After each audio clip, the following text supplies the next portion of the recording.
Hello guys, welcome back to the course thermodynamics. आज हम शुरू करेंगे इस कोर्स का lecture number 7, but make sure आपने पहले सभी लेक्चर इस लेक्चर को देखने से पहले देखे हुए हों। हम थर्मोडायनेमिक्स में स्टडी करते हैं थर्मोडायनेमिक प्रोसेसेस को, और थर्मोडायनेमिक प्रोसेसेस की डिस्कशन में लास्ट लेक्चर में हमने स्टडी किया कि अगर हमारे पास कोई थर्मोडायनेमिक प्रोसेस है तो उसमें जो वर्क डन होता है हम उसको कैसे कैलकुलेट करते हैं। और थोड़ा सा और डीपर जाते हुए हमने सीखा कि रिवर्सिबल प्रोसेस और इरिवर्सिबल प्रोसेस में हम कैसे वर्क डन को कैलकुलेट करते हैं। तो आज हम इस डिस्कशन में थोड़ी और भी अंदर जाने वाले हैं और डिटेल में डिस्कशन करने वाले हैं।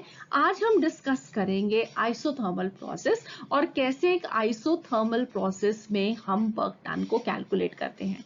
अगेन, जब आइसोथर्मल प्रोसेस को स्टडी करेंगे तो अंडरस्टैंड करेंगे सबसे पहले कि आइसोथर्मल प्रोसेस होता क्या है, इस प्रोसेस को कैसे किया जाता है, और फिर उसके बाद जब हम वर्क डन कैलकुलेट करेंगे पहले एक जनरल एक्सप्रेशन देखेंगे और फिर उसके बाद रिवर्सिबल और इरिवर्सिबल प्रोसेसेस में भी कैसे आगे आइसोथर्मल कंडीशंस में वर्क डन को कैलकुलेट किया जाता है। तो ये हमें डिटेल में डिस्कस करना है।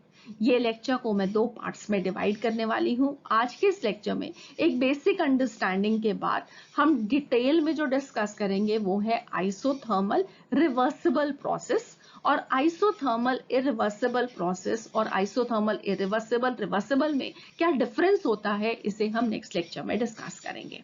तो चलिए आज का ये लेक्चर शुरू करते हैं। बहुत इंपॉर्टेंट है, बहुत सारे एग्जामिनेशन में यहाँ से क्वेश्चन आते हैं। सो यहाँ पे एक डिटेल्ड अंडरस्टैंडिंग की जरूरत है, न्यूमेरिकल्स करने की जरूरत है। तो हम सब कुछ इस लेक्चर में आज करेंगे। तो मैं हूँ डॉक्टर ऋतु जौहर, आपकी educator from the channel H2O the A to Z of chemistry, and I hope कि आप ये कोर्स मेरे साथ एंजॉय कर रहे हैं और आज का लेक्चर भी करने वाले हैं। तो चलिए आज की पढ़ाई शुरू करते हैं। तो आज का ये लेक्चर हम शुरू करते हैं एक ब्रीफ रीकैप के साथ, जो हम पिछले कुछ लेक्चर्स में पढ़ चुके हैं, जो कि आज के इस लेक्चर की अंडरस्टैंडिंग में बहुत इंपॉर्टेंट है। आई होप आप सब ने पिछले लेक्चर्स को देखा हुआ है, मगर स्टिल जिन लोगों ने सिर्फ इसको एक रैंडम सर्च किया है ये उनके लिए हेल्पफुल होगा, और जो ऑलरेडी देख चुके हैं उनके लिए एक रिविजन लेक्चर हो जाएगा इनिशियल पोर्शन के लिए। तो सबसे पहले, क्योंकि हम आइसोथर्मल प्रोसेस को स्टडी करने वाले हैं, तो सबसे पहले उस लेक्चर की बात करते हैं जहां पे हमने सबसे पहले आइसोथर्मल प्रोसेस वर्ड को सबसे पहले यूज किया। वो था हमारा लेक्चर नंबर 4। सो यहाँ पे मैंने इस लेक्चर नंबर को चेंज नहीं किया है, सो दैट कि अगर आप लोगों ने वो लेक्चर नहीं देखा है तो आपको याद रहे कि ये लेक्चर 4 में मैम ने पढ़ाया था, तो हम उस लेक्चर को देख सकते हैं। सारे लेक्चर्स के जो लिंक्स हैं वो नीचे डिस्क्रिप्शन बॉक्स में गिवन है। तो इन केस आपने पिछला कोई लेक्चर नहीं देखा या आपको लगता है कि आपको वो कंसेप्ट अच्छे से नहीं आता, please go back to that particular lecture. ठीक है, तो अब हमने सबसे पहले लेक्चर 4 में जो डिस्कस किया था वो है कि थर्मोडायनेमिक प्रोसेस क्या होता है। तो the process which brings about the change in the state of the system, this is called as a process, right. तो जहां पे भी measurable properties of the system में चेंज होगा तो स्टेट ऑफ द सिस्टम में चेंज होगा, और हम कहेंगे कि एक थर्मोडायनेमिक प्रोसेस हुआ। तो थर्मोडायनेमिक प्रोसेसेस को आगे हमने फर्दर क्लासिफाई किया था into various types of processes, और यहाँ पे क्लासिफिकेशन हमने 2 तरह से की थी। पहली क्लासिफिकेशन की थी according to the state of the system and its interaction with the surrounding. और यहाँ पे प्रोसेस हमारे पास 4 तरह के हैं। सबसे पहले आइसोथर्मल प्रोसेस, जिसे हमने आज के लेक्चर में स्टडी करना है। उसके बाद है isobaric process, isochoric process and adiabatic process. In fact यहाँ पे हमने साइक्लिक प्रोसेस को भी डिस्कस किया था, जहाँ पे initial and final state of the system same होंगे। तो इन सब प्रोसेस को हमने बहुत ही लिटिल बिट कह सकते हैं, थोड़ा सा पढ़ा था, डेफिनेशन तौर पे पढ़ा था कि इसमें बेसिकली क्या होता है। तो आज से जो हम डिस्कशन शुरू कर रहे हैं, ऑब्वियसली इन प्रोसेसेस के डिटेल डिस्कशन कर रहे हैं। आज आइसोथर्मल प्रोसेस पढ़ेंगे, अगले लेक्चर में भी आइसोथर्मल पढ़ेंगे, और उसके बाद इन सबको भी पढ़ते जाएंगे और अपनी नॉलेज को धीरे धीरे बढ़ाते जाएंगे, सो दैट कि आप किसी भी कॉम्पिटिटिव लेवल में एक्सेल कर सकें। नेक्स्ट हमने यहाँ पे थर्मोडायनेमिक प्रोसेसेस को और दो फर्दर टाइप्स में डिवाइड किया था based on the path of the final state attain. तो final state of the system कैसे आई, पाथ ऑफ द प्रोसेस क्या था? वेल वहाँ पे हमारे पास दो तरह के प्रोसेस हैं, एक है रिवर्सिबल प्रोसेस एंड एक है इरिवर्सिबल प्रोसेस। और इस लेक्चर नंबर 4 में रिवर्सिबल और इरिवर्सिबल प्रोसेस क्या होते हैं, उन दोनों में क्या डिफरेंस होता है, उसे हमने डिटेल में डिस्कस किया था। सो वो अंडरस्टैंडिंग यहाँ पे इस लेक्चर में बहुत ज़्यादा इंपॉर्टेंट है। इन केस आपने ये लेक्चर नहीं देखा है तो please do watch that lecture so that कि आपको आज का ये लेक्चर बहुत अच्छे से समझ में आए। अब नेक्स्ट हमने लेक्चर नंबर 5 में स्टडी किया एनर्जी। इंटरनल एनर्जी एक नई टर्म सीखी और साथ ही में हमने सीखा modes of exchange of energy क्या होते हैं।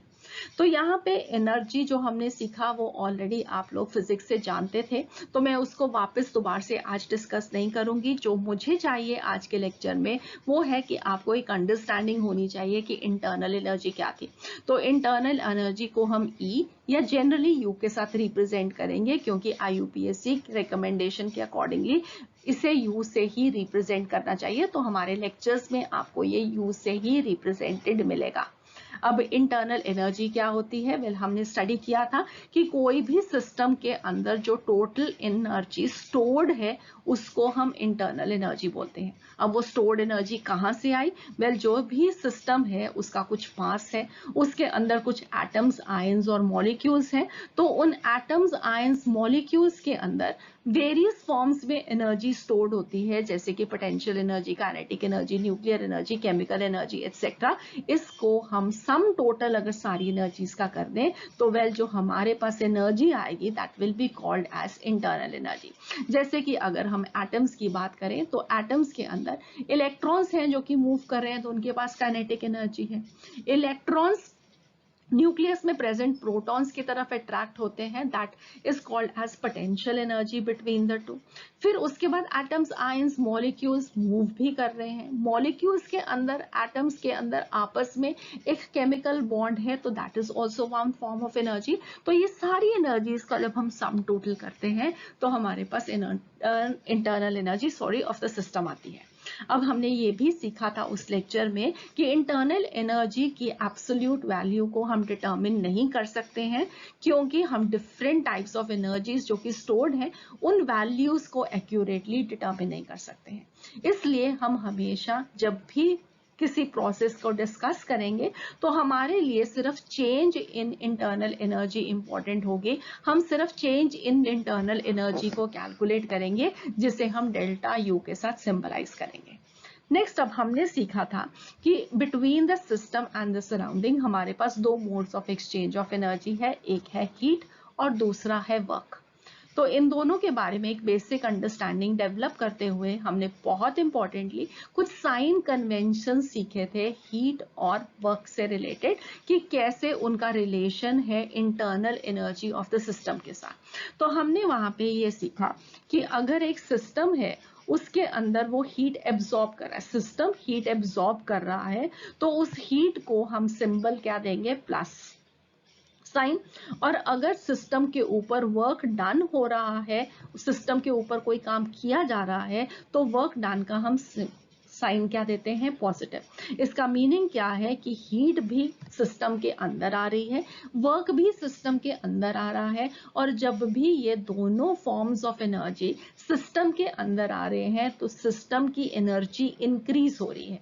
जब भी सिस्टम की एनर्जी इंक्रीज होगी तो वेल हम उसको क्या कहेंगे? पॉजिटिव चीज।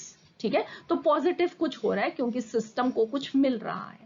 और अगर सिस्टम में से यही एनर्जी निकल रही है तो वो नेगेटिव हो जाएगी। तो अगर work done by the system है तो अगेन वर्क के फॉर्म में एनर्जी सिस्टम को छोड़ रही है, तो work done will be negative. और अगर हीट इवॉल्व हो रही है from the system then Q will be negative. और अगर हम अब U की टर्म्स में बात करें तो यहाँ पे अगर supposedly initial internal energy of the system U1 है, final internal energy of the system U2 है, तो चेंज इन इंटरनल एनर्जी क्या होगा? U2 minus U1, right? या हम इसको लिख सकते हैं U final minus U initial. ठीक है, और जब भी हीट अंदर आ रही है या work done on the system हो रहा है, तो well internal energy of the system increase कर रही है। इसका मतलब है कि यहाँ पे U final will be greater then U initial, और यहाँ पे जो इंटरनल एनर्जी का चेंज होगा उसकी जो वैल्यू आएगी that will be positive, right? I hope this is clear. और अगर work is done by the system और heat is being evolved out of the system, तो उस केस में सिस्टम की एनर्जी कम हो रही है। इसका मतलब है कि जो U फाइनल है उसकी जो एनर्जी है वेल U इनिशियल से कम है, तो जो डेल्टा U की वैल्यू आएगी that is also going to be negative. ठीक है, so this is decrease in energy, this is increase in energy. अगर हीट अंदर आ रही है तो इसके कॉरेस्पॉन्डिंगली वेल Q पॉजिटिव होगा और वर्क भी पॉजिटिव होगा। यहाँ पे डेल्टा U अगर नेगेटिव हो रहा है, वर्क बाहर जा रहा है तो नेगेटिव, हीट इवॉल्व हो रही है तो नेगेटिव। सो आई होप आप लोगों को ये कंसेप्ट बिल्कुल क्लियर है, क्योंकि आगे हर एक लेक्चर में इसकी आपको बहुत जरूरत है। नेक्स्ट अब हमने लेक्चर नंबर 6 में एक डिटेल्ड डिस्कशन शुरू की वर्क की, और वर्क में जो कि आपको थर्मोडायनेमिक्स में स्टडी करना है that is pressure volume work.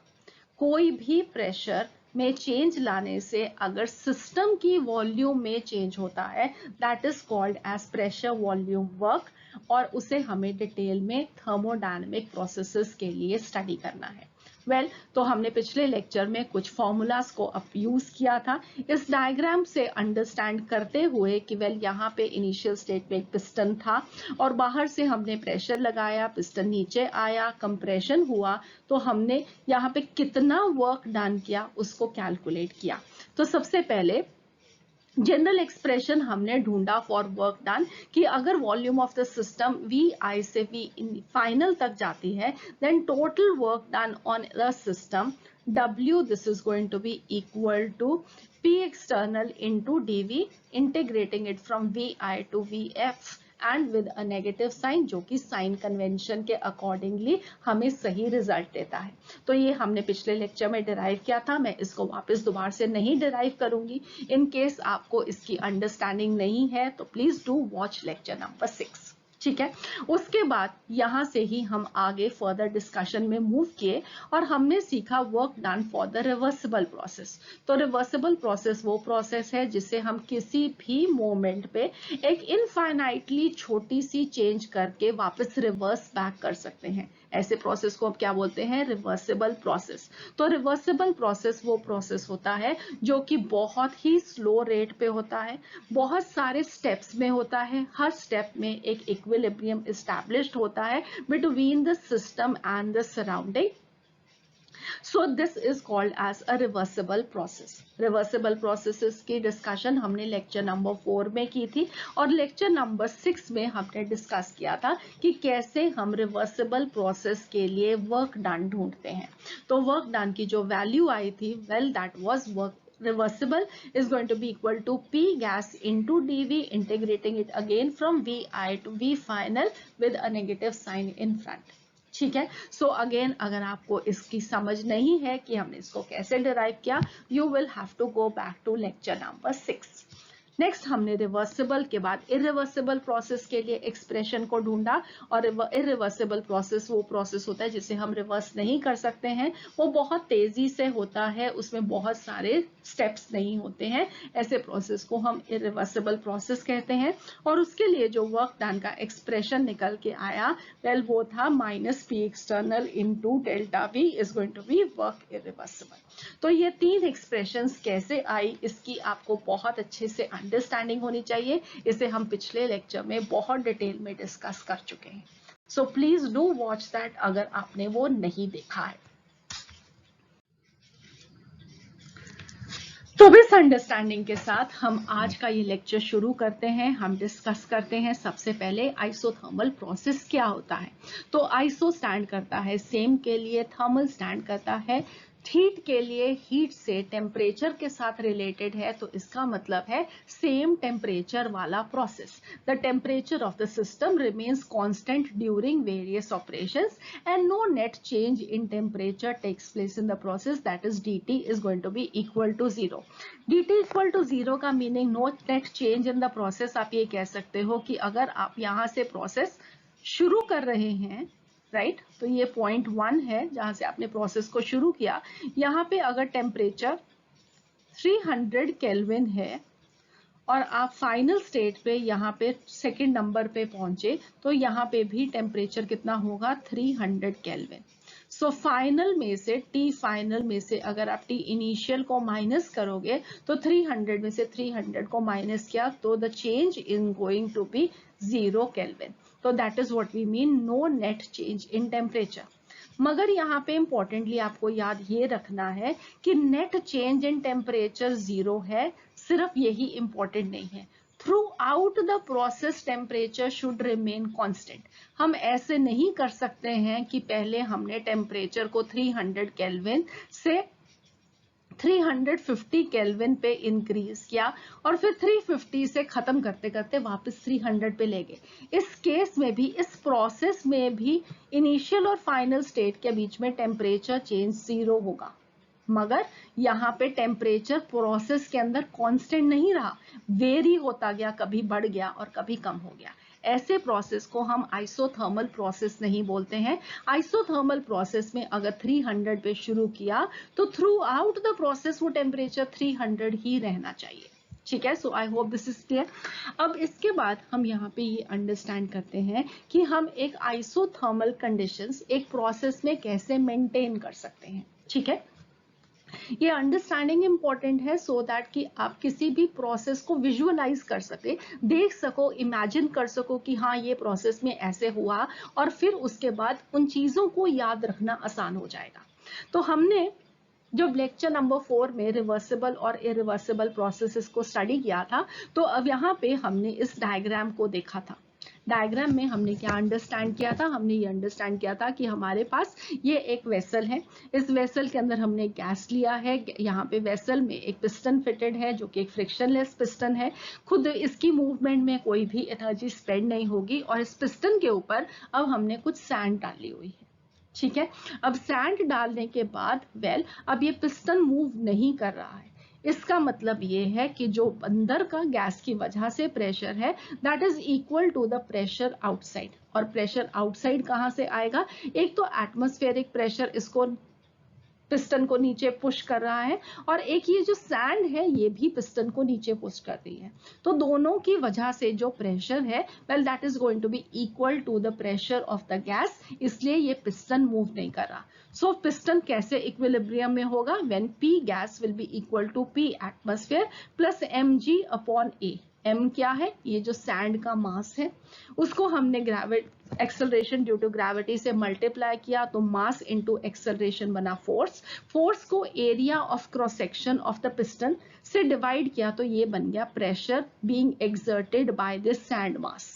ठीक है, तो ये प्रेशर हो गया सैंड का, ये प्रेशर हो गया एटमॉस्फेयर का, दोनों को कंबाइन किया तो ये प्रेशर है जिससे पिस्टन नीचे को आ रहा है और गैस उसको ऊपर को पुश कर रही है. अपोजिंग और ड्राइविंग फोर्स एक दूसरे के इक्वल है, इसलिए ये पिस्टन मूव नहीं कर रहा. ये सारी अंडरस्टैंडिंग बहुत ज्यादा इंपॉर्टेंट है. आपके न्यूमेरिकल्स में ऐसी चीजें आ सकती हैं, सो आप लोगों को ये सब चीजें कैलकुलेट करनी आनी चाहिए.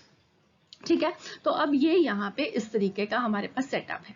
अब हमें इस प्रोसेस के अंदर क्या चाहिए कि टेम्परेचर चेंज नहीं हो. जब हम पिस्टन के ऊपर से प्रेशर लगाएंगे या गैस का प्रेशर ज्यादा होगा, पिस्टन की जब मूवमेंट हो, वॉल्यूम में जब चेंज हो, हम चाहते हैं कि टेम्परेचर जो है वो कांस्टेंट रहे.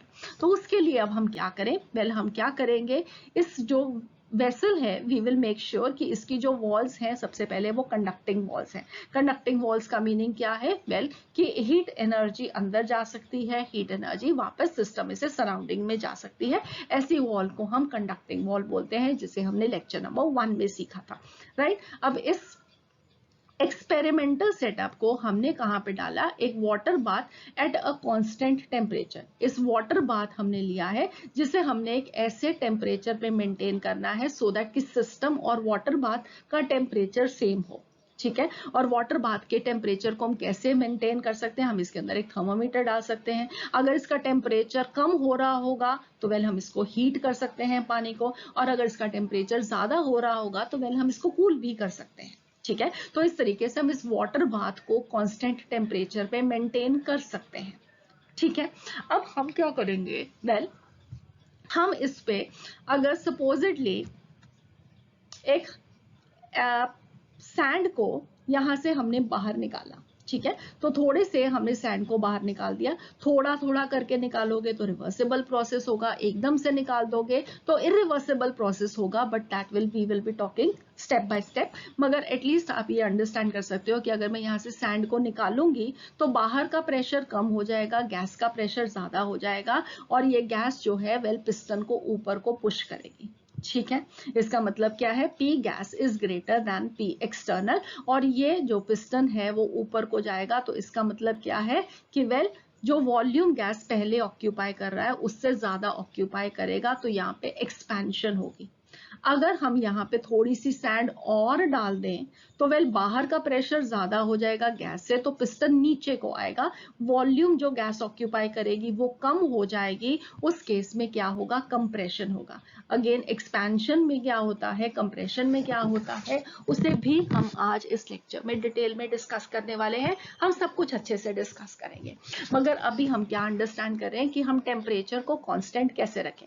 तो हम मान लेते हैं कि यहाँ पे पिस्टन इस लेवल पे है, हमने इसको पुश करके ऊपर किया तो इस प्रोसेस में एक्सपेंशन हो रही है, ठीक है। जब एक्सपेंशन होगी तो वेल पिस्टन ऊपर को मूव किया है, किसकी वजह से मूव किया है, गैस की वजह से मूव किया है। गैस क्या है, हमारे सिस्टम का पार्ट। तो इसका मतलब है कि यहाँ पे work is done by the system, और जब भी work done is by the system तो अभी हमने क्या कहा, वेल ये वर्क डन को हम कैसे कहते हैं, डिनोट करेंगे नेगेटिव साइन से।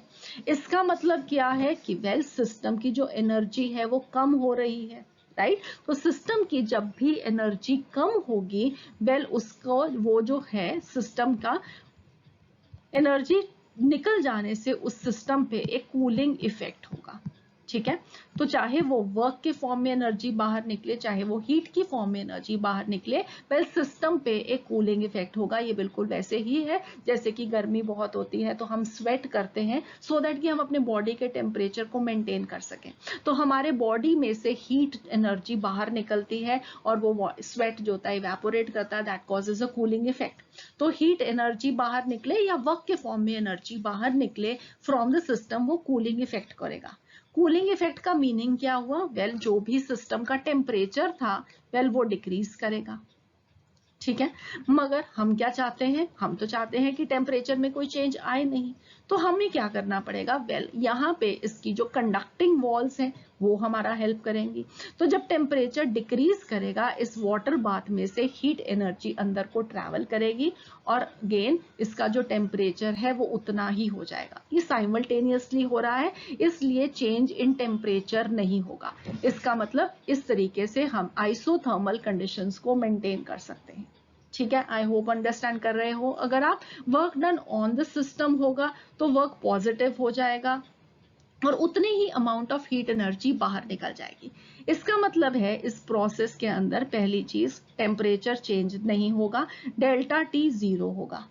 इंटरनल एनर्जी को भी हम चेंज नहीं होने दे रहे हैं। जितना भी यहाँ पे इंटरनल एनर्जी कम होती है ड्यू टू वर्क डन, उतनी हीट तो हम अंदर डाल रहे हैं। इसका मतलब है कि इस प्रोसेस के अंदर जब आइसोथर्मल कंडीशंस होंगी तो चेंज इन इंटरनल एनर्जी भी नहीं होगा, delta U will be zero. और डेल्टा यू को जीरो करने के लिए, टेम्परेचर को कांस्टेंट रखने के लिए हमने क्या किया, जितनी एनर्जी वर्क के फॉर्म में बाहर निकली थी उतनी हमने इसके अंदर हीट डाली थी, ठीक है। तो जितना भी वर्क डन होगा, राइट, उतनी ही हमें एनर्जी को अंदर डालना होगा, क्योंकि work is done by the system इस एग्जाम्पल में। तो इसका मतलब है कि हीट एनर्जी अंदर आएगी, राइट। तो इसका मतलब है इसका साइन क्या होगा, इससे नेगेटिव, ऑपोजिट होगा। अगर वर्क नेगेटिव है तो Q पॉजिटिव होगा। अगर work will be done on the system तो उतनी एनर्जी सिस्टम में से बाहर निकलेगी। सो ये हमारे पास कुछ रिलेशंस हैं जो कि आपको याद रखने हैं, और आगे जब हम फर्स्ट लॉ ऑफ थर्मोडायनेमिक्स को स्टडी करेंगे वेल हम इन सब के बीच में एक रिलेशन डेवलप कर लेंगे जो कि आपको इस सारे को वेल लिखना फटाफट बता देगा कि कैसे इसको लिखते हैं। ठीक है, बट आई होप आप लोगों को ये अंडरस्टैंडिंग जरूर हुई कि आइसोथर्मल प्रोसेस के अंदर इंटरनल एनर्जी क्यों नहीं चेंज कर रही, टेम्परेचर हम कैसे कांस्टेंट रख रहे हैं, और कैसे जितना हम वर्क करते हैं उसकी ऑपोजिट साइन के साथ हीट एनर्जी का एड इन या रिलीज होगा। ठीक है, आई होप आप लोगों को अभी अंडरस्टैंड किया आपने। अब नेक्स्ट हम इसके लिए एक एक्सप्रेशन ढूंढेंगे, वर्क डन कैसे हम करते हैं इन एन आइसोथर्मल प्रोसेस। सो अब जब हम आइसोथर्मल वर्क को कैलकुलेट करेंगे तो आज के इस लेक्चर में हम सिर्फ रिवर्सिबल वर्क को ही डिस्कस करेंगे। इरिवर्सिबल वर्क के लिए जो एक्सप्रेशन को डिराइव करना है उसे हम नेक्स्ट लेक्चर में डिस्कस करेंगे। ठीक है, तो हमने पहले जनरल एक्सप्रेशन ढूंढा था वर्क के लिए पिछले लेक्चर में, लेक्चर नंबर 6 में, वो था P external into dV integrating it from V initial to V final with a negative sign। ये है work done for any process, any thermodynamic process, चाहे वो रिवर्सिबल हो, चाहे वो इरिवर्सिबल हो, चाहे वो आइसोथर्मल हो, आइसोबारिक हो, आइसोकोरिक हो, किसी के लिए भी हम इसको यूज कर सकते हैं। फिर उसके बाद हमने अंडरस्टैंड किया कि इस प्रोसेस में क्या होता है जब वो रिवर्सिबल हो जाए, तो वेल वहां पे हमने ढूंढा कि P external approximately P gas के बराबर हो जाता है, और हम इस एक्सप्रेशन को चेंज करके लिख सकते हैं W reversible this is equal to P gas into dV integrating it from VI to VF with a negative sign. ठीक है, सो ये रिवर्सिबल प्रोसेस के लिए है। अब ये हर प्रोसेस के लिए नहीं है, ये इरिवर्सिबल प्रोसेस के लिए वैलिड नहीं होगा। इरिवर्सिबल प्रोसेस का वर्क डन आप इस एक्सप्रेशन से ढूंढ सकते हो, ठीक है, मगर इससे नहीं ढूंढ सकते हो, ये सिर्फ एक रिवर्सिबल प्रोसेस के लिए है। अब यहाँ पे क्योंकि एक्सप्रेशन में P गैस आ गया, अगर ये गैस एक आइडियल गैस हो तो आई होप आप सब लोगों को आइडियल गैस का प्रेशर के लिए एक इक्वेशन आती है जिसे आइडियल गैस इक्वेशन कहते हैं, जिसे आपने स्टेट्स ऑफ मैटर में स्टडी किया था, PV इक्वल टू nRT। तो हम internal pressure of an ideal gas को अगर सिंपली P लिख रहे हैं, P गैस नहीं लिख रहे हैं, तो PV इक्वल टू nRT, और यहां से हम P की वैल्यू ढूंढेंगे तो क्या आएगी nRT बाय V। तो हम इस P की वैल्यू अब इस इक्वेशन के अंदर पुट करेंगे तो वेल हमारे पास क्या इक्वेशन आ जाएगी, W reversible is going to be equal to nRT into dV by V integrating it from VI to VF with a negative sign. ठीक है, अब यहाँ पे अगर ये कंडीशंस एक आइसोथर्मल कंडीशन है, इसका मतलब है टेम्परेचर कांस्टेंट है, तो वेल ये T कांस्टेंट हो जाएगा, R क्योंकि यूनिवर्सल गैस कांस्टेंट है वो भी कांस्टेंट है। अगर आप एक वेसल के अंदर कोई फिक्स्ड अमाउंट ऑफ गैस ले रहे हैं तो उसके नंबर ऑफ मोल्स भी कांस्टेंट है, तो ये तीनों चीजें ही कांस्टेंट हो जाएंगी, इस इंटीग्रेशन के साइन से बाहर निकल जाएंगी। ठीक है, उसके बाद आपको इंटीग्रेट किसको करना रह जाएगा, सिर्फ dV बाय V। तो जब हम इसको इंटीग्रेट करेंगे तो वेल वो क्या आएगा, minus nRT into natural log of VF over VI। ठीक है, सो 1 ओवर V को जब आप dV बाय V को इंटीग्रेट करोगे तो this is what you will be getting, the natural log of VF over VI। All right, अब इस नेचुरल लॉग को हम किस में कन्वर्ट कर सकते हैं, लॉग टू द बेस 10, तो उसके लिए आपको इसको किससे मल्टीप्लाई करना पड़ेगा, 2.303 से। सो 2 minus 2.303 nRT log of VF over VI, well यहां से आपके पास आ जाएगा वर्क रिवर्सिबल। ठीक है, तो ये हमारे पास एक एक्सप्रेशन आ गया जिससे अगर हमें टेम्परेचर पता है, number of moles of the gas पता है, change in initial and final volume पता है, तो वेल हम work done with a reversible process under isothermal conditions हम कैलकुलेट कर सकते हैं।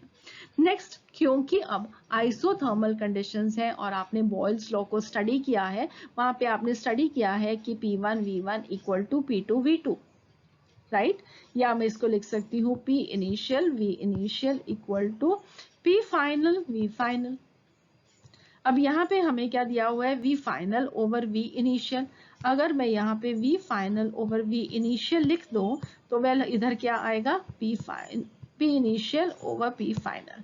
तो इसकी जगह पे वेल मैं इसको इसके साथ रिप्लेस कर सकती हूँ और मेरे पास एक सेकेंड इक्वेशन आ जाएगी फॉर वर्क डन, जहाँ पे मुझे अगर इनिशियल और final pressure of the system मालूम है और टेम्परेचर ऑफ द सिस्टम मालूम है, अगेन हम वर्क डन ढूंढ सकते हैं। ठीक है, सो ये इक्वेशंस जो हैं ये आपके लिए बहुत इंपॉर्टेंट है, मगर ये कैसे डिराइव हुई ये भी उतना ही इक्वली इंपॉर्टेंट है। आप लोगों को इनकी डेरिवेशन की कंप्लीट अंडरस्टैंडिंग होनी चाहिए। सो पिछले लेक्चर से कंटिन्यू करते हुए वेल यहाँ तक हम कैसे पहुंचे ये आप लोगों को अच्छे से समझ में होना चाहिए। ठीक है, so I hope this is clear, आप अब इसको याद रखेंगे। सो नेक्स्ट अब हम देखते हैं कि कैसे जब ये आइसोथर्मल रिवर्सिबल प्रोसेस होगा इसमें एक्सपेंशन कैसे होगी और कंप्रेशन कैसे होगी, क्योंकि गैस है तो वेल उस पे दोनों ही प्रोसेसेस किए जा सकते हैं, एक्सपेंशन भी और कंप्रेशन भी। तो दोनों को अंडरस्टैंड करते हैं कैसे ये होते हैं और इन दोनों में क्या सिमिलैरिटीज हैं और क्या डिफरेंसेस हैं। तो सबसे पहले आप अपने स्क्रीन पे देख सकते हो कि हमारे पास एक वेसल है जिसके अंदर हमने गैस को लिया है और ये पिस्टन जो है वो कंटेनर के टॉप मोस्ट साइड पे है और ये इसकी इनिशियल स्टेट है। तो यहाँ पे जो भी गैस की वॉल्यूम होगी वो V1 होगी और जो प्रेशर है हम कहते हैं कि वो P1 है, राइट। और बाहर की तरफ कुछ एक्सटर्नल प्रेशर भी है, दोनों में एक दूसरे से अभी ये दोनों इक्वल है। और उसके बाद फाइनल स्टेट में क्या हुआ, ये पिस्टन नीचे को मूव कर गया। नीचे को मूव कर गया, वो कब मूव करेगा, वेल जब एक्सटर्नल प्रेशर को हम प्रेशर ऑफ द गैस से इंक्रीज कर देंगे और उसके बाद ये जो फाइनल वॉल्यूम होगा वो होगा V2 और इस टाइम पे जो प्रेशर ऑफ द गैस होगा वो होगा P2। ठीक है, आई होप दिस इज क्लियर। अब इनमें क्या रिलेशन है, लेट अस अंडरस्टैंड दैट। सबसे पहले आप देख सकते हो कि V1 is greater than V2। ठीक है, और अगर V1 ग्रेटर देन V2 है इसका मतलब है कि गैस को हमने कंप्रेस किया है। गैस पहले ज्यादा वॉल्यूम ऑक्यूपाई कर रही थी, अब कम वॉल्यूम ऑक्यूपाई कर रही है। अब क्योंकि कंप्रेशन हुआ है इसका मतलब है कि सराउंडिंग्स सिस्टम के ऊपर प्रेशर डाल रहे हैं, इसका मतलब है कि जो एक्सटर्नल प्रेशर होगा वो गैस के प्रेशर के साथ ज्यादा होगा। और क्योंकि ये एक रिवर्सिबल प्रोसेस हो रहा है इसका मतलब है कि ये जो पिस्टन है ये बहुत बहुत धीरे धीरे धीरे करके मूव करके इस फाइनल स्टेप तक पहुंचेगा। बहुत ज्यादा टाइम लेगा, बहुत सारे स्टेप्स में टाइम लेगा और ये प्रोसेस कंप्लीट होगा।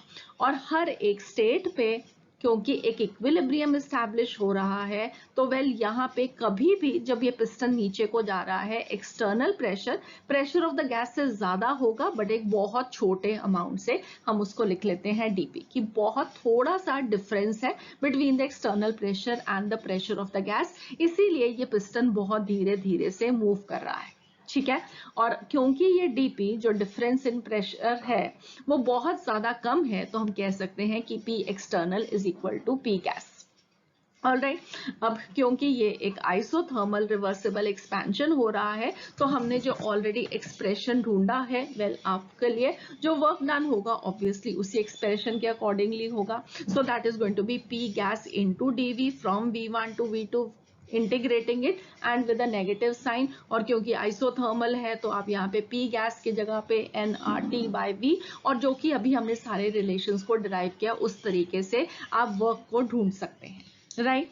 अब यहाँ पे क्योंकि जो DV है वो क्या होगा V2 माइनस V1 और V2 V1 से कम है, इसका मतलब है तो जो DV की वैल्यू आएगी वो क्या आएगी, नेगेटिव वैल्यू आएगी। और नेगेटिव को नेगेटिव से जब मल्टीप्लाई करेंगे तो W जो होगा वर्क डन होगा दैट विल बी पॉजिटिव। और हम ये जानते भी हैं कि जब भी work is going to be done on the system well क्या होगा work done, that will be positive, क्योंकि सिस्टम की एनर्जी उसके साथ इंक्रीज करेगी। ठीक है, सो आई होप अब ये क्लियर हो गया।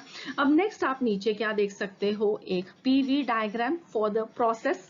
तो हमारे पास ये प्रोसेस शुरू हुआ B पॉइंट पे, जो इनिशियल स्टेट थी पिस्टन की, वहां पे जो गैस है उसकी वॉल्यूम है V1 और उसका जो प्रेशर है P1, और वो फाइनल स्टेट पे गया पॉइंट A पे पहुंचा जब उसका प्रेशर है P2 और जो वॉल्यूम है V2। ठीक है। अब आप यहाँ से प्लॉट से भी देख सकते हो। सबसे पहले ये पीवी डायग्राम है। अगर ये आइडियल गैस है तो और ये रिवर्स हाइपरबोला है तो वेल ये बॉयल्स लॉ को फॉलो करेगा, P1 V1 equal to P2 V2 हो जाएगा। ठीक है। अब दूसरी चीज क्या है, वेल ये है कि ये जो प्रोसेस है इसकी डायरेक्शन क्या है, बी से लेके ए तक जा रहा है। और क्योंकि हमें मालूम है कि ये एक रिवर्सिबल प्रोसेस है, वेल ये प्रोसेस को बहुत बहुत धीरे से होना है। तो हम इस पीवी डायग्राम के प्लॉट से वर्क डन ढूंढ सकते हैं, which is area under the PV diagram. ये इसका जो एरिया आएगा A B C D, well that is going to be equal to work done for the process moving from B to A. ठीक है। सो अब बी टू ए हम इसको कैसे अंडरस्टैंड करते हैं, ये मैंने पिछले लेक्चर में भी बताया था कि हमारे पास अब यहाँ पे हम देख सकते हैं कि जो V1 है वो V2 से ज्यादा है, क्योंकि एक्स एक्सिस पे वॉल्यूम इंक्रीज कर रही है। सबसे पहले आप यहाँ पे ये देख सकते हो कि एक कंप्रेशन हो रही है, क्योंकि इनिशियल वॉल्यूम फाइनल वॉल्यूम से ज्यादा है। अब क्योंकि रिवर्सिबल प्रोसेस है तो वेल ये सारे प्रोसेस को हम छोटे छोटे पार्ट्स के अंदर डिवाइड कर सकते हैं। ठीक है। तो अगर हम इसको एक छोटे से पार्ट में डिवाइड करें इस तरीके से, तो अब ये वाला जो पार्ट है इसके अंदर जो चेंज इन वॉल्यूम है हम उसको कह सकते हैं कि डीवी है। बहुत थोड़ा सा वॉल्यूम के अंदर चेंज होगा। और क्योंकि यहाँ पे ये प्रोसेस बहुत छोटे से हो रहा है और हमने इसका बहुत छोटा सा हिस्सा लिया है, तो वेल यहाँ पे जो प्रेशर है दोनों पॉइंट्स का, अगर हम इन दोनों प्रेशर्स को, अब ये को P1 और दूसरे को P2 कह दें इस इतने से छोटे से हिस्से के लिए, तो वेल P1 और P2 में भी बहुत ज्यादा डिफरेंस नहीं है, ऑलमोस्ट इक्वल है। ऑलमोस्ट इक्वल है तो हम इसको कैसे लिख सकते हैं कि वेल ये P1 पे या P2 पे ही हो रहा है। P1 इंटू ये क्या है डीवी। तो ये हमारे पास एक रेक्टेंगल बन गया। अब रेक्टेंगल के एरिया से वेल आपको क्या मिल जाएगा, P1 इंटू डीवी या P2 इंटू डीवी या simply pressure of the gas. ये आपको इस छोटे एरिया मिल गया और यही हमारे पास इस एरिया के लिए वेल वर्क डन भी है। ठीक है। Pressure into change in volume जो कि ये है, राइट। अब इसको हमने थ्रू आउट इंटीग्रेट किया, इसका मतलब है कि ये सारे के सारे एरियाज को हमने क्या करना है, ऐड अप कर देना है। उसी का मतलब होता है कि integrating it from V1 to V2। ठीक है। इसका मतलब है हमने सारे एरियाज को सम किया। वेल जो सारे एरियाज का सम आया वो क्या आया, वेल जो ABCD का टोटल एरिया है। इसका मतलब है कि इस प्रोसेस में जो वर्क डन है, well that is going to be equal to the area under the PV diagram. ABCD ये इसका एरिया है और यही वर्क डन है for the isothermal reversible compression process. ठीक है। और ये हमने यहाँ पे इसके आगे क्या डाला है, एक मॉड। सो इसका मतलब है कि पॉजिटिव नेगेटिव को हम यहाँ पे इंक्लूड नहीं कर रहे हैं। और वेल अगर आप यहाँ से करोगे इसको, क्योंकि ये V1 V2 से ग्रेटर है, तो वेल आपने इसके आगे एक नेगेटिव साइन भी लगाना है। तो नेगेटिव को नेगेटिव से मल्टीप्लाई करोगे तो अगेन वर्क डन पॉजिटिव आ जाएगा। ठीक है। आई होप आप लोगों को अब समझ में आ गया कि यहाँ से आपको area under the PV diagram से वर्क डन मिलेगा in the isothermal reversible compression. अब सिमिलरली हम आइसोथर्मल रिवर्सिबल एक्सपेंशन को देखते हैं। तो एक्सपेंशन में बिल्कुल इसका ऑपोजिट हो रहा है। ऑपोजिट क्या है कि वेल पिस्टन एक लोअर लेवल पे प्रेजेंट है और वो मूव कर गया एक हायर लेवल पे। तो अब यहाँ पे सिस्टम में V1 और P1 ये स्टेट ऑफ द सिस्टम होगा और ये V2 P2 है, राइट। अब इसमें क्या हुआ, पहले हमारी इनिशियल वॉल्यूम फाइनल वॉल्यूम से कम है, राइट। फाइनल वॉल्यूम ज्यादा हो गई। अब क्योंकि पिस्टन बाहर को मूव कर रहा है, इसका मतलब है कि जो गैस है उसका प्रेशर एक्सटर्नल प्रेशर से ज्यादा है, इसीलिए पिस्टन बाहर को पुश होगा। सो this will B work done by the system now, क्योंकि गैस बाहर पुश कर रही है। अगेन क्योंकि ये एक रिवर्सिबल प्रोसेस है तो बहुत धीरे धीरे धीरे प्रोसेस होगा और हर एक इंस्टेंट पे एक्सटर्नल प्रेशर से प्रेशर ऑफ द गैस थोड़ा सा ही ज्यादा होगा, तो P gas minus DP will be P external. और अगेन क्योंकि ये DP बहुत छोटा होगा, क्योंकि रिवर्सिबल प्रोसेस है, बहुत धीरे धीरे हो रहा है, बहुत कम डिफरेंस है between pressure of the gas and external pressure, so P external again will be equal to P gas. तो हर इंस्टेंस में चाहे एक्सपेंशन प्रोसेस हो रहा है चाहे कंप्रेशन प्रोसेस हो रहा है, जो एक्सटर्नल प्रेशर है वो प्रेशर ऑफ द गैस के बराबर आ रहा है। अगेन वर्क डन, क्योंकि रिवर्सिबल प्रोसेस है तो उसके लिए आपके पास सेम एक्सप्रेशन है। अगर वो आइसोथर्मल है तो आप आइसोथर्मल वाली PV इक्वल टू nRT वाले सारे फॉर्मूलाज को यहाँ पे अप्लाई कर सकते हो, एक्सपेंशन के लिए भी बिल्कुल जैसे कि यहाँ पे किया। फर्क क्या हो गया दोनों प्रोसेसेस में, यहाँ पे जो dV की वैल्यू है वेल वो क्या थी, नेगेटिव थी। यहाँ पे जो dV की वैल्यू आएगी वो पॉजिटिव आएगी, क्योंकि final volume is going to be greater than the initial volume.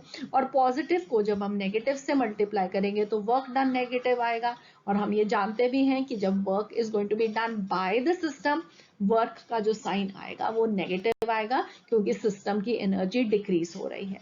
ठीक है, आई hope this is clear. Again क्योंकि ये प्रोसेस अब धीरे धीरे से हो रहा है, बिल्कुल जैसे हमने इसको एक्सप्लेन किया था, ये छोटे से एरिया से हमें एक छोटे से पार्ट ऑफ द प्रोसेस के लिए वर्क डन मिलेगा, और इस सारे को सम टोटल करोगे तो आपको टोटल वर्क डन मिल जाएगा through out the process from A to B।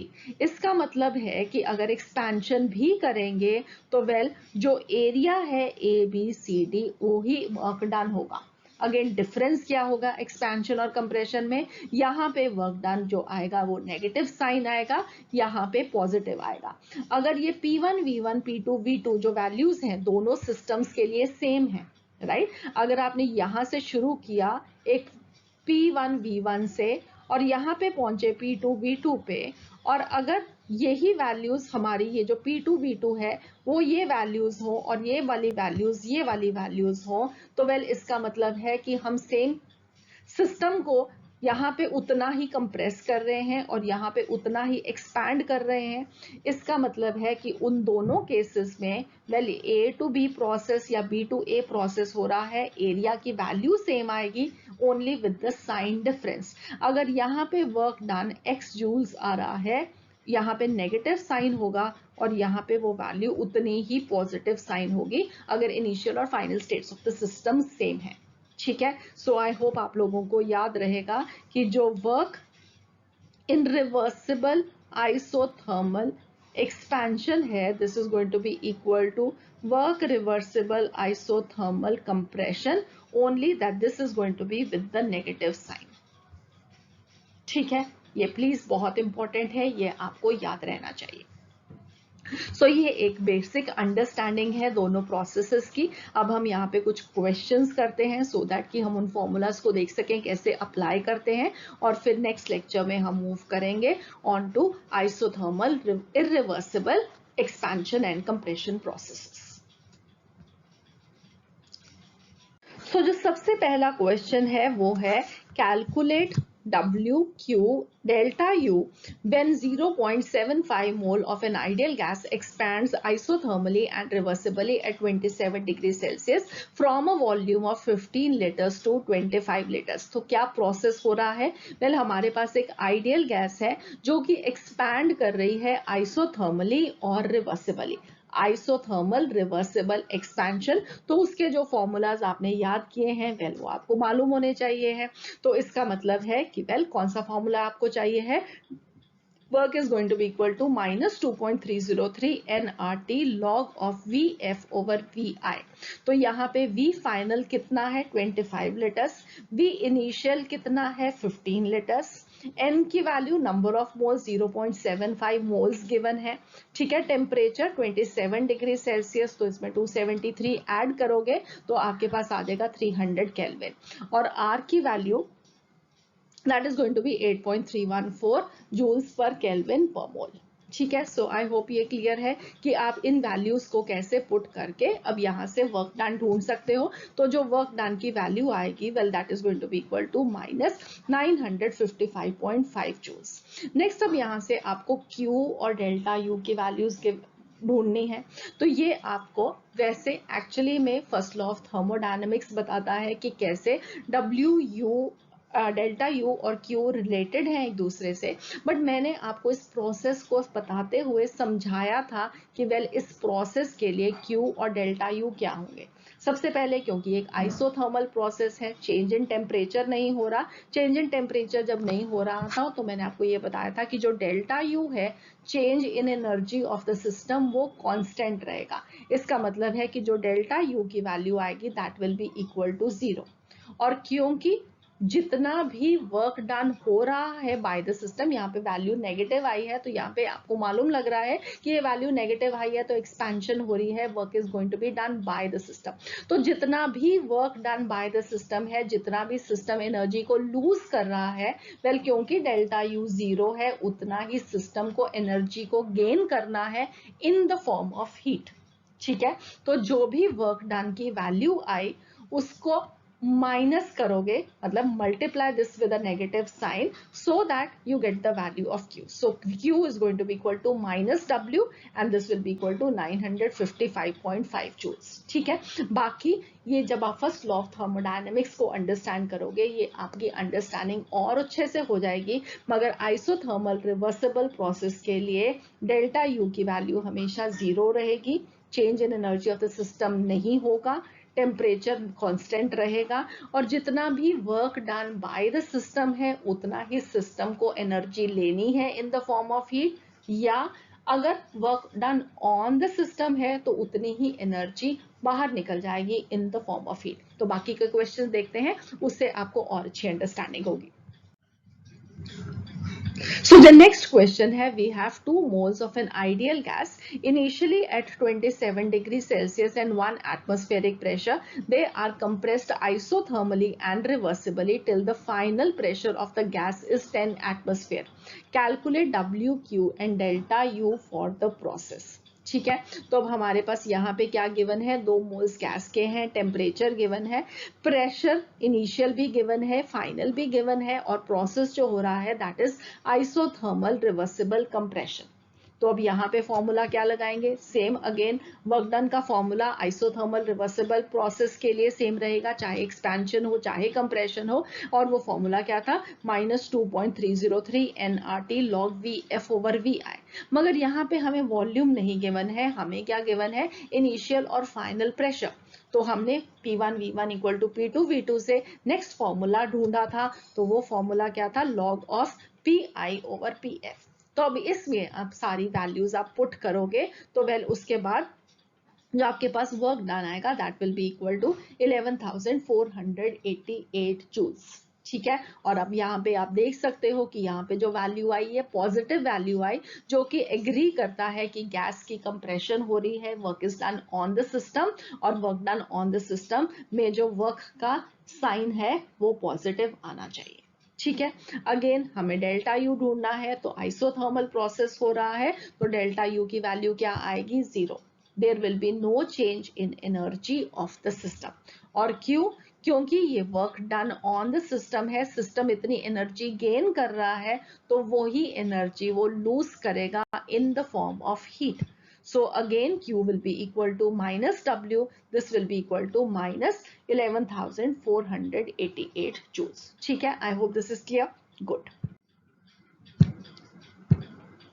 Next अब हमारे पास क्या है, carbon monoxide gas expands isothermally irreversibly at 27 degree Celsius from a volume of 10 litre to 20 litre and work obtained is 4.754 kilojoules. Calculate the number of moles of the gas. अब यहाँ पे हमें क्या गिवन है, वेल प्रोसेस क्या है, again isothermal reversible expansion और volume में चेंज हो रहा है। ठीक है, तो फॉर्मूला हम कौन सा लगाएंगे, अगेन वही वाला -2.303 nRT log VF over VI। अब यहाँ पे इनिशियल और फाइनल वॉल्यूम हमें गिवन है, फाइनल है 20, इनिशियल है 10, ये लग जाएगा। टेम्परेचर गिवन है 27 डिग्री सेल्सियस, 300 केल्विन हो जाएगा। नंबर ऑफ मोल्स हमें ढूंढने हैं एंड वर्क हमें गिवन है, तो ये वैल्यूज को हम पुट करेंगे, और वैल्यूज को पुट करने के बाद वेल जो आपके पास नंबर ऑफ मोल्स आएंगे that will be equal to 2.75 moles. ठीक है, सो आसान क्वेश्चन है, बिल्कुल फॉर्मूला बेस्ड क्वेश्चंस है, सिर्फ आपको एक बेसिक अंडरस्टैंडिंग की जरूरत है। नेक्स्ट हमारे पास है 10 gram of argon gas is compressed isothermally and reversibly initially at 27 degree Celsius from 10 liters to 5 liters. Calculate W, Q and delta U for the process. Take R to be 2 calorie per Kelvin per mole. Log 10 log 2 to the base 10, this is 0.30 and atomic weight of argon, this is 40. ठीक है, तो अब हमें यहाँ पे क्या ढूंढना है, अगेन प्रोसेस क्या है, आइसोथर्मल रिवर्सिबल कंप्रेशन और वॉल्यूम में चेंज हो रहा है, तो फॉर्मूला क्या लगाएंगे, again -2.303 nRT log VF over VI. अब यहाँ पे कौन कौन सी वैल्यूज हमें गिवन है, वेल उसको आप जल्दी से पुट कर सकते हो. यहाँ पे आपको 10 ग्राम ऑफ आर्गन दिया है और एटॉमिक वेट ऑफ आर्गन दिया है. So mass over atomic weight, this will give you the number of moles, तो that will be 10/40. So -2.303 into 10/40 into R की वैल्यू यहाँ पे कैलोरीज पर केल्विन पर मोल दिया है, तो अगर जो वर्क डन आएगा वो भी यहाँ पे कैलोरीज में आएगा. इन केस अगर आपको चॉइसेस में जूल्स दिया होगा तो वेल आपको कन्वर्जन को कन्वर्ट करके जूल्स में कन्वर्ट करना पड़ेगा. ठीक है, उसके बाद आ गया टेम्परेचर 27 डिग्री सेल्सियस, तो 300 केल्विन हो जाएगा. लॉग 5/10 ये आपको वैल्यू गिवन है. सो आप यहाँ पे इसको जब कैलकुलेट करोगे, वेल जो वैल्यू आएगी for work done that will B 103.991 calories. ठीक है, आई होप ये उसमें कोई प्रॉब्लम नहीं है. सो नेक्स्ट आपके पास अगेन डेल्टा यू ढूंढना है, तो energy of the system isothermal process है तो कोई चेंज नहीं होना, डेल्टा यू 0 होगा और जितना भी वर्क ऑन द सिस्टम है उतनी ही अमाउंट ऑफ एनर्जी रिलीज होगी, सो दैट एनर्जी में चेंज नहीं हो. तो Q will be again equal to -W, so this will be equal to -103.991 calories. ठीक है, so I hope this is clear. Good. So इसके साथ हमारा ये आज का लेक्चर फिनिश होता है. आप सब जानते हो कि हम अपने नेक्स्ट लेक्चर में क्या स्टडी करने वाले हैं, isothermal irreversible expansion and compression processes. तो अगेन बहुत इंपॉर्टेंट है आपकी अंडरस्टैंडिंग के लिए. साथ ही में रिवर्सिबल और इरिवर्सिबल प्रोसेसेस के भी डिफरेंस देखेंगे. So please do not miss the next lecture. See you again. Have a nice day. God bless you.